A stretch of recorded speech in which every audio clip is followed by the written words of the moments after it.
Welcome to Concept Lab. இப்போ பார்க்க போகிறது endoplasmic reticulum ER. It is a complex network of tubular membrane exclusively present in the cytoplasm of eukaryotic cell. Eukaryotic cell cytoplasmத்தில் present ஆகிருக்கிறது தான் endoplasmic reticulum. அது வந்து எப்படி இருக்கும், tubular ஃபார்மில் இருக்கும், நெட்வொர்க் மாதிரி இருக்கும். It is two form. ஒன்று smooth endoplasmic reticulum, rough endoplasmic reticulum. This membrane form continuous fold, it joining the outer layer of the nuclear membrane, except for sperm cells and RBC. RBCலையும் sperm cellலையும் தவிர இது எல்லாத்துலேயுமே இந்த endoplasmic reticulum வந்து present ஆகிருக்கும். எப்படி இதாக இருக்கும், கண்டினியூஸாக ஃபோல்ட் ஆகி அவுட்டர் நியூக்ளியர் மெம்பரேனோட அந்த அவுட்டர் லேயரில் ப்ரெசண்ட் ஆகிருக்கிறது தான் எண்டோபிளாஸ்மிக் ரெட்டிகுலம்ங்கிறது. Rough endoplasmic reticulum has ribosomes embedded with in its structure giving a rough appearance. அதாவது அந்த எண்டோபிளாஸ்மிக் ரெட்டிகுலத்தில் ரிபோசோம் வந்து என்ன ஆகிருக்கும், அட்டாச் ஆகிருக்கும். அதனால் அது ஸ்மூத்தாக இல்லாமல் அந்த மெம்பரேன் எப்படி இருக்கும், ரஃப்பாக இருக்கும். அதனால தான் அந்த அப்பீரன்ஸை பொறுத்து தான் இதுக்கு பேர் வந்து என்னது, ரஃப் எண்டோபிளாஸ்மிக் ரெட்டிகுலம் அப்படின்னு சொல்கிறோம். அடுத்தது smooth endoplasmic reticulum does not have these ribosome, hence appearing smooth. இது வந்து ஸ்மூத்தாக இருக்கிறதுனால, அதாவது அந்த ரிபோசோம் வந்து ப்ரெசண்ட் ஆகிருக்காது இந்த மெம்பரேனில். அதனால் அதுக்கு பேர் என்ன, smooth endoplasmic reticulum. First one rough endoplasmic reticulum.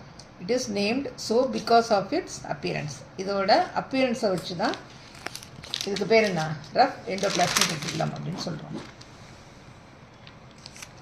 It is a series of connected flattened sac having several ribosomes on its outer surface, hence the name.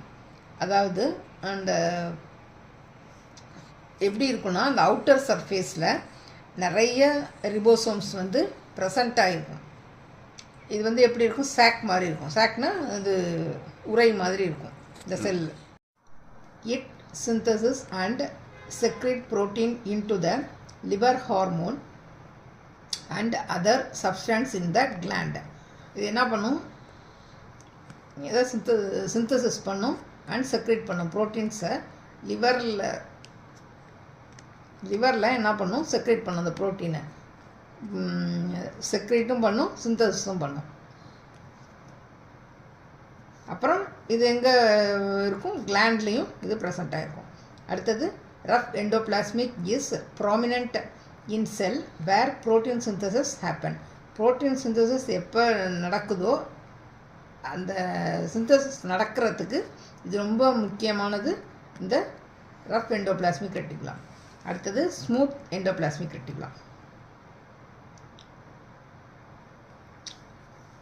அதுக்கு முன்னாடி ரஃப் எண்டோபிளாஸ்மிக் ரெட்டிகுலத்தோட function. It is associated with protein synthesis. இது வந்து இந்த rough endoplasmic reticulum எதோட associate ஆகிருக்கும், protein சிந்தசிஸோட associate ஆகிருக்கும். The second important function after protein synthesis and protein folding is protein sorting. அதாவது ப்ரோட்டீன் சிந்தசிஸ் ஆனதுக்கப்புறம் அந்த ப்ரோட்டீனை ஃபோல்டு பண்ணுறதுக்குலாம் இதுதான் இந்த எண்டோபிளாஸ்மிக் ரெட்டிகுலம் தான் வந்து ஹெல்ப் பண்ணும். அடுத்தது smooth endoplasmic reticulum. Smooth endoplasmic reticulum on the other hand does not have ribosomes. Ribosomes இல்லாத அந்த எண்டோபிளாஸ்மிக் ரெட்டிகுலத்துக்கு என்ன பேர், smooth endoplasmic reticulum. It has a tubular form. இது வந்து எப்படி இருக்கும், டியூப்லர் ஃபார்மில் இருக்கும். It participate in the production of phospholipid, the chief lipids in the cell membrane. Cell மெம்பரேனில் இருக்கிற அந்த பாஸ்போலிப்பிட், சீஃப் லிப்பிட்லாம் வந்து ப்ரொடக்ஷனுக்கு இது வந்து ஹெல்ப் பண்ணும்.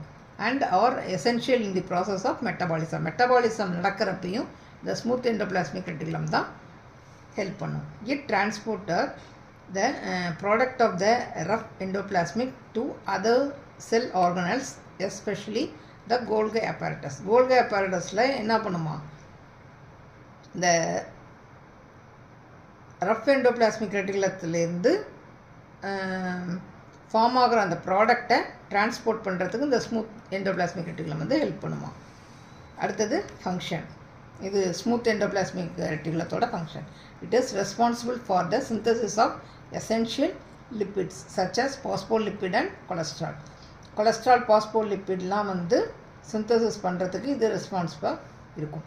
It is also responsible for production and secretion of steroid hormones. Steroid ஹார்மோன்ஸோட ப்ரொடக்ஷன் செக்ரேஷனில் இது முக்கியமான பங்கு வகிக்கும். அடுத்தது it is responsible for metabolism of carbohydrate. Carbohydrate மெட்டபாலிசத்துக்கும் இது ரெஸ்பான்சிபிளாக இருக்கும். It release calcium ions. இது வந்து கால்சியம் அயானை வந்து ரிலீஸ் பண்ணும். இந்த வீடியோ உங்களுக்கு பிடிச்சிருந்துச்சுன்னா லைக் பண்ணுங்கள், சப்ஸ்கிரைப் பண்ணுங்கள்.